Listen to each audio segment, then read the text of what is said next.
Hello दोस्तों, कैसे हैं आप सब। स्वागत है आपका अपने YouTube channel Sunny Thakur vlogs में। और मैं आपका दोस्त सनी ठाकुर आज एक बार फिर हाजिर हूँ आपके सामने एक नई वीडियो लेकर। तो दोस्तों, आज मैं जो वीडियो बनाने वाला हूँ वो कोई रिएक्शन वीडियो नहीं है। वो एक्चुअली पिछले कल जो इंसिडेंट हुआ यूपी में, यानी शनिवार को रात को जो अतीक अहमद की और उसके भाई की गोली मारकर हत्या कर दी गई, तो उस बारे में मैं आपसे बात करने आया हूँ दोस्तों। आज कोई रिएक्शन वीडियो नहीं अभी कोई रिएक्शन वीडियो नहीं बनाने वाला हूँ। तो हुआ क्या कि कल रात को जो 2 कैदी जेल में बंद थे, उनको रूटीन चेकअप के लिए प्रयागराज लेके आए हॉस्पिटल में, रूटीन चेकअप के लिए। और वो दोनों भाई थे, सगे भाई थे, दोनों के हाथ में हथकड़ी थी। और जैसे ही वो गाड़ी से उतरे और पुलिस की सुरक्षा के घेरे में वो आगे बढ़ रहे थे, तो क्या हुआ कि आगे जो सामने मीडिया वाले थे उनसे कुछ सवाल जवाब करने के लिए आए। और वो सवाल के जवाब दे ही रहे थे कि तभी अचानक 3 लड़के जो सुरक्षा घेरा था पुलिस का उसको तोड़ते हुए अंदर घुसे और पहली गोली सीधा अतीक अहमद के सिर पे मारी। अतीक अहमद वहीं नीचे गिर गया। उसके बाद उसके भाई को और उन दोनों को ताबड़तोड़ गोलियां मारते हुए उन तीनों लड़कों ने उन्हें वहीं तुरंत मार दिया। और मारने के बाद वो तीनों वहाँ से भागे नहीं, वहीं खड़े हो गए, खुद को सरेंडर कर दिया पुलिस को और जय श्री राम के नारे लगाने लगे। तो जो उन तीनों लड़कों के नाम थे, उनके नाम हैं लवलेश तिवारी, अरुण मौर्य और सन्नी। इनमें से लवलेश तिवारी और अरुण मौर्य जो है वो हमीरपुर का रहने वाला है और सन्नी कासगंज का रहने वाला है। तो अब अतीक अहमद जिसके बेटे का गुरुवार को यूपी एसटीएफ ने झांसी में एनकाउंटर किया था, उसी अतीक अहमद को कल 3 लड़कों ने जो मीडिया कर्मी बन के आए थे उन्होंने मारकर मौत के घाट उतार दिया। तो इस वीडियो में अभी हम अतीक अहमद की जो पर्सनल लाइफ थी, जो पॉलिटिकल लाइफ थी, उस बारे में बात करेंगे कि कैसे एक शख्स प्रयागराज में पैदा हुआ, उसके बाद वो 10वीं की पढ़ाई के बाद इन गलत कामों में उतर गया, फिरौती मांगने लगा, रंगदारी मांगने लगा और उसके बाद धीरे धीरे माफिया का इतना बड़ा नाम बना कि हर कोई उससे, यहाँ तक कि जेल के अंदर भी लोग उससे डरते थे। और एक वक्त ऐसा था कि जब उसके केस लेने के लिए 10 जज ने मना कर दिया था। इतना खौफ था एक टाइम पे अतीक अहमद का। तो दोस्तों चलिए वीडियो को आगे शुरू करते हैं। अतीक अहमद का जो जन्म हुआ वो 10 अगस्त 1962 में प्रयागराज में हुआ। इन्फॉर्मेशन काफ़ी है तो मैंने एक नोट की हुई है कॉपी में, तो मैं कुछ आपको वहाँ से देख के बता रहा हूँ।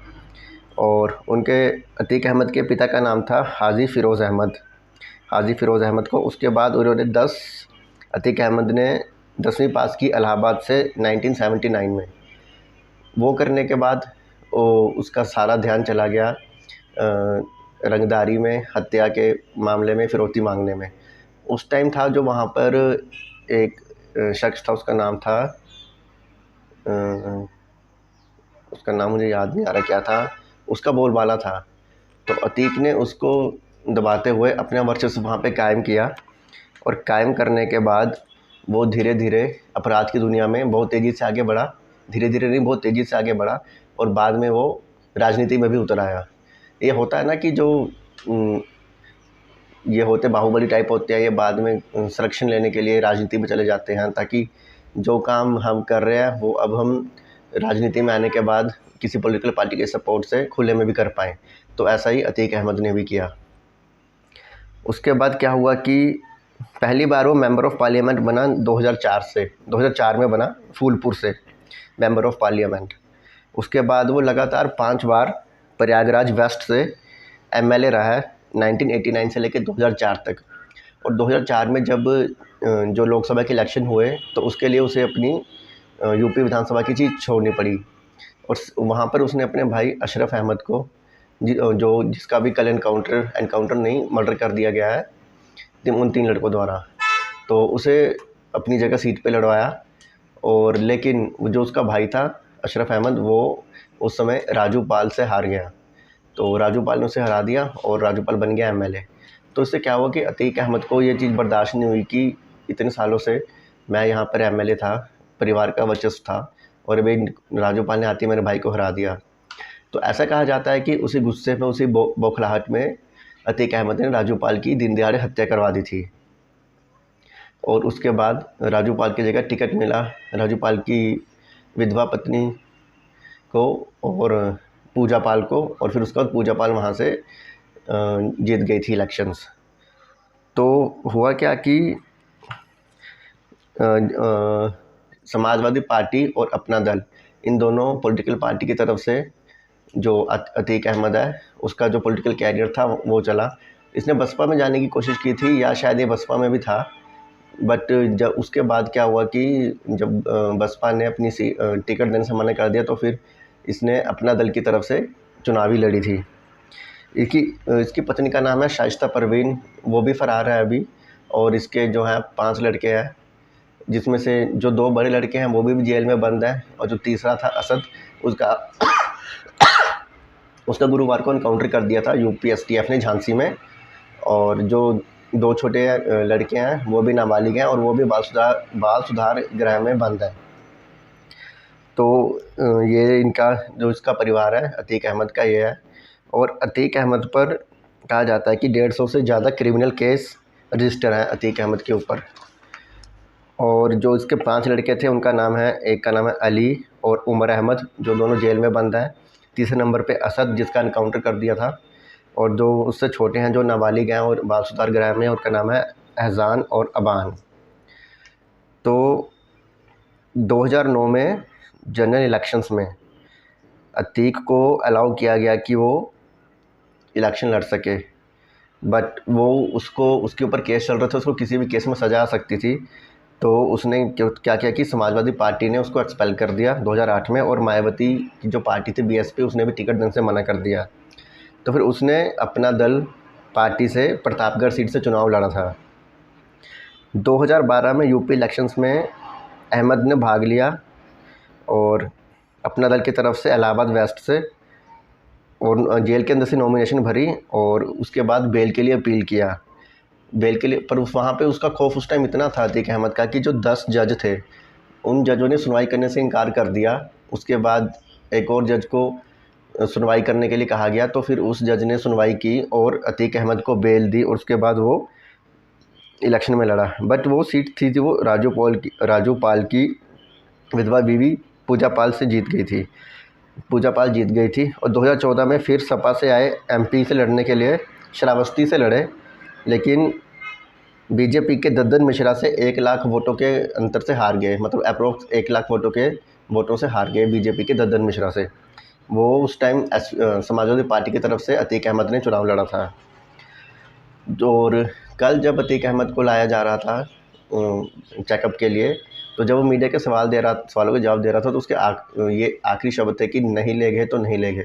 मतलब वो कह रहा था कि, मतलब उससे सवाल किया गया था कि जो जनाजे में असद के जनाजे में नहीं गए, तो उसका जवाब था कि नहीं ले गए तो नहीं ले गए।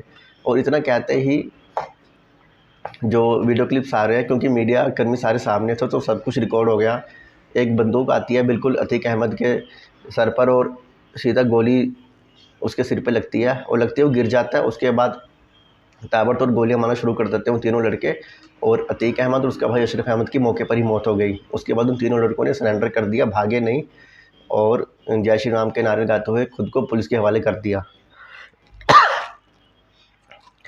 अच्छा, तो अब बात करते हैं जो प्रयागराज की नैनी जेल, देवरिया जेल और बरेली जेल में जो अतीक अहमद की जो दहशत के जो किस्से हैं उनकी बात करते हैं।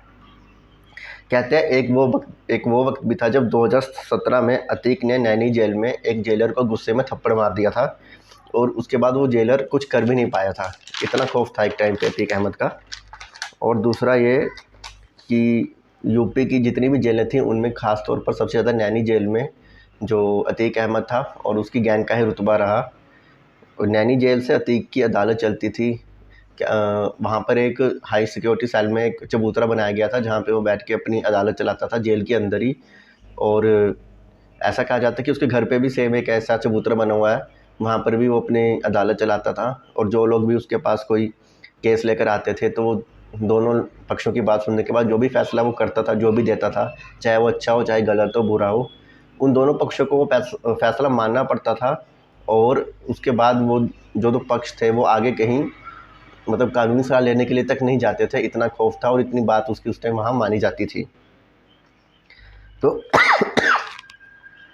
2018 से 2020 तक नैनी जेल में सुपरिटेंडेंट रहे एचबी सिंह। एचबी सिंह भी बताते हैं कि 2019 में लोकसभा इलेक्शन से पहले अतीक को नैनी जेल लाया गया था। यहाँ पहुँचा तो उसकी फेवरेट हाई सिक्योरिटी जेल में उस वक्त एमएलसी विजय सिंह और member of parliament MP Atul Rai बंद थे। और अचानक ऊपर से ऑर्डर आता है कि जो अतीक है उसको उसकी फेवरेट जेल में शिफ्ट किया जाए और वहाँ पे दोनों जो एमएलसी और एमपी है उनको किसी और बैरक में शिफ्ट कर दिया जाए। तो जो सुपरिटेंडेंट थे एचबी सिंह कहते हैं कि मैं खुद वहाँ गया और एमएलसी विजय सिंह और एमपी अतुल राय को दूसरी बैरक में शिफ्ट किया और जो उसकी अतीक की फेवरेट सेल बैरक था वो खाली करवा के फिर अतीक को वहाँ शिफ्ट किया गया। अच्छा, उसके बाद एक यहाँ पर क्या हुआ कि एक व्यापारी को किडनैप करके लाया गया था और अतीक ने जेल के अंदर ही उसी व्यापारी को लाठियों से पीटा था। मतलब इतना दहशत थी कि जेल में भी क्या होता था कि कोई रूल रेगुलेशन फॉलो नहीं करता था, जो उसकी मर्ज़ी थी वही करता था। एक तो उसका इतना रुतबा था, दूसरा कहा जाता है कि उसके ऊपर इतना पॉलिटिकल सपोर्ट था, चाहे वो जिस वजह से जो पुलिस थी वो भी कुछ कर नहीं पाती थी, एक तरह से उसके हाथ बंधे होते थे। और दूसरा था कि साल 2017-18 में अतीक को नैनी से देवरिया जेल ट्रांसफ़र किया गया। तो वहाँ जब हेल्थ चेकअप के लिए वो गया तो जेल अस्पताल में जो हेल्थ चेकअप के लिए लेके जाया जाता है मुलजिमों को, तो वहाँ पे जो हेल्थ चेकअप कर रहे थे वहाँ पे जो फार्मासिस्ट था उसकी किसी बात से उलझ गया वो अतीक अहमद से, तो अतीक अहमद ने गुस्से में उस फार्मासिस्ट को थप्पड़ मार दिया। और जब ये बात जो वहाँ पे जेलर थे उनको पता लगी तो गुस्से में अतीक अहमद के पास आए और अतीक अहमद जेलर को देख के और भड़क गया और अतीक ने जेलर से कहा कि मेरे ऊपर 150 केस हैं, अगर एक केस और भी हो जाएगा तो कोई परवाह नहीं है, लेकिन तुम अपने बाल बच्चों का सोचो जो बाहर हैं। तो इस पे जो जेलर था उसने क्या किया, उसको इतना गुस्सा आया कि उसने डंडा उठा लिया हाथ में और चेतावनी देते हुए अतीक अहमद को कहा कि तुझे अभी मार कर इसी डंडे से तोड़कर जेल के अंदर वापस बिठा दूंगा, दोबारा तमीज़ से बात करनी है और ऐसा कुछ हुआ तो फिर खैर मना लेना अपनी। कहते हैं कि इस वाक़ये के बाद से अतीक हमेशा उस जेलर से आराम से पेश आया और कभी उसने उस जेलर के साथ बदतमीज़ी नहीं की। तो जो माफिया था अतीक अहमद, उसका अंत जो कल हुआ है, तो इसको अब कुछ लोग कह रहे हैं, मुझे व्हाट्सएप पर मैसेजेस आए कि जो अभी वहाँ की प्रेजेंट सरकार है बीजेपी की सरकार, ये बीजेपी सरकार ने करवाया है। कुछ लोग कह रहे हैं कि बहुत अच्छा हुआ, कुछ लोग कह रहे हैं बहुत बुरा हुआ, इससे तो कानून व्यवस्था पूरी यूपी में बिगड़ जाएगी और जो एनकाउंटर हो रहे हैं उनको और बल मिलेगा। पर इससे जो एक बात साफ़ हुई है वो ये कि जो वहाँ की गवर्नमेंट है यूपी की, योगी आदित्यनाथ जो वहाँ पे अभी सीएम है, तो उनका एक जो फंडा शुरू से क्लियर है कि मैं अपने राज्य में माफिया को बनने नहीं दूंगा और किसी को कोई दिक्कत नहीं आने दी जाएगी। और वो ऐसा एक्शन लेते रहते हैं माफिया पर भी, या जब कोई और दबंगई करता है, गुंडागर्दी करता है, तो बुलडोज़र बाबा वहाँ के सीएम को इसलिए कहा जाता है कि जो उनके घर होते हैं उनको तोड़ दिया जाता है, और तोड़ा भी पूरी लीगल कानूनी कार्रवाई के साथ है, कुछ ऐसा उसमें आप सवाल उठा नहीं सकते हैं। और जो अतीक अहमद की वाइफ है शाइस्ता बानो, वो भी अभी फ़रार है, उस पर भी यूपी पुलिस ने जो है वो इनाम रखा हुआ है। और कहा जाता है कि मतलब सुनने में आया है कि जब कल अतीक के मर्डर के बाद जब उसकी खबर उसके बेटे को मिली तो वो वही जेल में बेहोश हो गया, और जो उसके दोनों छोटे बेटे हैं जो बाल सुधार गृह में हैं उनके केबल का कनेक्शन काट दिया गया ताकि उन्हें न्यूज़ ना पता लगे। तो जो बुरे काम का बुरा नतीजा होते ही दोस्तों, एक वक्त पे उसका इतना रुतबा था कि जेलर को उसने थप्पड़ मार दिया, अपनी अदालत चलाता था जेल के अंदर, जो चाहे वो किया। और एक इंसिडेंट ये भी सुनने को मिलता है कि कोई शख्स था वहाँ यूपी में, उसने कोई ज़मीन खरीदी थी 5 लाख रुपए की, तो अतीक के गुर्गों ने या ज्ञानी ने क्या किया कि उसकी जो बाउंड्री वाल थी उसको तोड़कर उसे अपनी ज़मीन में मिला लिया और वहाँ उसकी नेम प्लेट भी तोड़ दिया। तो उसके बाद जब वो शख्स अपनी दिक्कत लेकर पहुंचा कोर्ट में, तो कोर्ट में जाने से पहले बाहर उसे अतीक के गुर्गे मिल गए और वो अतीक के पास चले गए लेके उसे। तो अतीक ने पूरी बात सुनी तो उसने कहा कि देखो, तुमने ये ज़मीन ली थी 5 लाख की इतने साल पहले, अभी जो है तुम 7.5 लाख रुपए ले लो और ज़मीन छोड़ दो। और उस शख्स का कहना था कि उस वक्त उस ज़मीन की कीमत थी 35 लाख रुपए, पर वो शख्स भी कुछ नहीं कर पाया, चुपचाप उसने पैसे ले लिए। तो उसको पता था अगर पैसे नहीं लूँगा तो फिर हत्या से कम तो बात नहीं करते हैं, बात बात पे वहाँ पे गोली चल जाती है और इतना खौफ था वहाँ पे। तो उस शख्स ने 7.5 लाख रुपए में 7.5 लाख रुपए लिए और जो अपनी 35 लाख की ज़मीन थी वो उसे देनी पड़ी अतीक अहमद को। तो एक तो इसका देखा जाए तो पूरा फंडा ये है कि जो भी बुरा काम करेगा उसको फल तो मिलना ही है, चाहे इस जन्म में या अगले जन्म में। और जो माफिया है, जो गुंडागर्दी करते हैं, जो कमज़ोरों को दबाते हैं और जो अपना नाम चलाने के लिए किसी भी हद तक जा सकते हैं, उनका हश्र हमेशा हमेशा ऐसे ही होता है। अभी जैसे गुरुवार को उसके बेटे को, असद को, मार दिया गया यूपी एसटीएफ झांसी द्वारा, झांसी में, क्योंकि वो राजू पाल हत्याकांड जो हुई थी, जब अतीक अहमद का भाई अशरफ अहमद हार गया था, तो उसके बाद जो खुंदक में अतीक ने राजू पाल की हत्या करवा दी थी, तो उस जो जो हत्याकांड हुआ था उसका एक गवाह था उमेश पाल की हत्या भी कर दी थी, जिसमें सीसीटीवी में आया था कि असद उसका बेटा जो तीसरे नंबर पे था वो था, और साथ में 4-5 लोग और थे जो उसके बाद फ़रार थे। उसमें असद के साथ एक और शख्स का इनकाउंटर हुआ है, उसका नाम मेरे ख्याल से गुलाम था, उसका भी इनकाउंटर हो गया, वो भी सीसीटीवी में आया था। तो उन दोनों को पुलिस ने एक साथ झांसी में इनकाउंटर किया। तो ये थी कहानी दोस्तों अतीक अहमद की, जिसका कल मर्डर कर दिया गया गोलियां मार मार के लगातार, और मौके पर उसकी मौत हो गई, उसके भाई की भी। तो यूपी पुलिस पर जो सवाल उठाए जा रहे हैं वो ये कि इतना सुरक्षा घेरा तोड़ने के बाद वो तीनों कैसे आ गए, इतनी करीब कैसे आ गए, बिल्कुल उसके सर के सामने लाके गोली मारी। और उसमें एक यूपी पुलिस का एक पुलिसकर्मी भी वो हुआ, घायल हुआ है, उसके पैर में चोट लगी है और उसे भी अस्पताल में एडमिट करवाया गया है। तो दोस्तों ये थी कहानी अतीक अहमद की। आपको वीडियो कैसी लगी मुझे कमेंट में ज़रूर बताइएगा। मेरे चैनल सेंट ठाकुर व्लॉग्स को जरूर सब्सक्राइब कीजिएगा, वीडियो को लाइक कीजिएगा, शेयर कीजिएगा अपने फ्रेंड और फैमिली के साथ, और कमेंट करके मुझे बताइएगा आपको वीडियो कैसी लगी। जल्दी मिलता हूँ आपसे नए वीडियो में, तब तक अपना ध्यान रखिएगा। Good bye.